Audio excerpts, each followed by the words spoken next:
When the London Eye opened in 2000, it was intended to be a temporary attraction. But it proved so popular that it became a permanent fixture on the skyline, making towering observation wheels the must-have landmark of the new millennium. Since then, more than 18 giant observation wheels have been built around the world. But despite the title of world's tallest changing hands 3 times, the actual height of the tallest wheel has only risen from 135 metres in 2000 to 169 metres in 2014, when Las Vegas completed the high roller. Echoing the extreme height increase that saw it claim the title of world's tallest building, Dubai's latest record-breaking attraction takes engineering to the limits, with an observation wheel that's nearly double the size of the London Eye.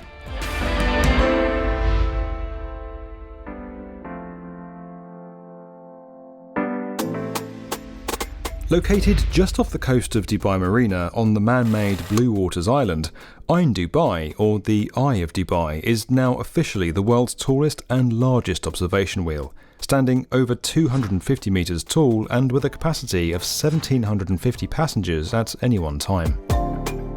82 metres taller than its predecessor, Ain Dubai represents the single greatest increase in height for this type of structure, something that could only have been achieved in a place like Dubai. So in terms of structural challenges, I don't think you compare the Ain Dubai with any other wheels. And I probably would say that just because it is by far the largest. And without getting too technical, a lot of the stress relationships are a squared factor.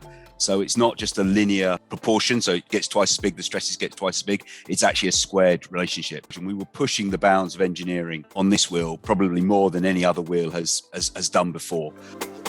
Originally set to stand 210 metres tall when it was first proposed back in 2013, the wheel was redesigned and scaled up to a size that would require 33% more steel than was used in the Eiffel Tower. Now, an artificial island, which is essentially compacted sand, might not seem like the best place to build something of this magnitude, but the reclaimed land itself doesn't actually bear much of the wheel's weight at all. Drilled to a depth of 35 metres, Ain Dubai's foundation piles extend 5 metres into solid bedrock, completely bypassing the reclaimed land. Blue Waters Island only provides lateral support for the structure. With a solid base to build on, the hard work really began with the 4 legs, each 126 metres in length. That's just 9 metres shorter than the London Eye's overall height. The biggest challenge for engineers didn't actually come from the legs' size, but from keeping them standing at a precise angle while the hub and spindle were fitted. They tie everything together and make the structure self-supporting. There was approximately 4 weeks, 24/7 welding, just to get the legs joined to the spindle. We had the world's 3rd largest fixed crane, capable of lifting 3,000 tons. We then brought in the largest mobile crane, also capable of lifting 3,000 tons. And the reason we needed 6,000 tons of lifting capacity, it's all about the reach. So you've got to have the ability to lift 1,800 tons at a significant distance away because you've got the legs in the way and things like that. So that lifting capacity drops quite significantly, which is why we needed both cranes to achieve that lift. Observation wheels might look lightweight and simple once they're built, but getting them to a place where they are self-supporting and won't buckle under their own weight is an extreme structural challenge. And the temporary support structure that makes it happen is like building a whole second wheel within the rim itself. Once you've got a wheel that's fully built and it's a circle, like a bike wheel, it's very strong. But the stage before that is you're trying to actually create that circle. That's the challenge. So we started building it up I refer to it as almost the Dairy Lee cheese box, as you might be familiar with, where you've got the eight triangles that go to make up the circle. And realistically, that's exactly how we constructed this wheel. And to do that, we had what we refer to as a temporary rigid spoke. So that was made out of structural steel rather than cables. Now the rim itself, because they were very slender, what we actually had to do is construct and convert the rim into a bridge. Only when we created a bridge structure could it then span between the 2 temporary spokes that we'd installed. We were then able to jack the first segment 100 meters into the air.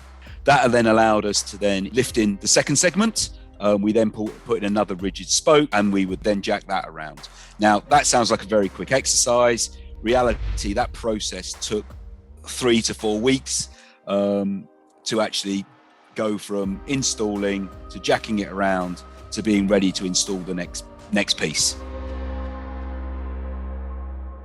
Once the outer rim was complete, the supporting structure was removed by working backwards, progressively replacing the bulky structural steel elements with 192 pre-tensioned heavy-duty cables that contain enough wire to reach from Dubai to Cairo. That's 2,400 kilometers if you laid it all out flat, although no one ever does that.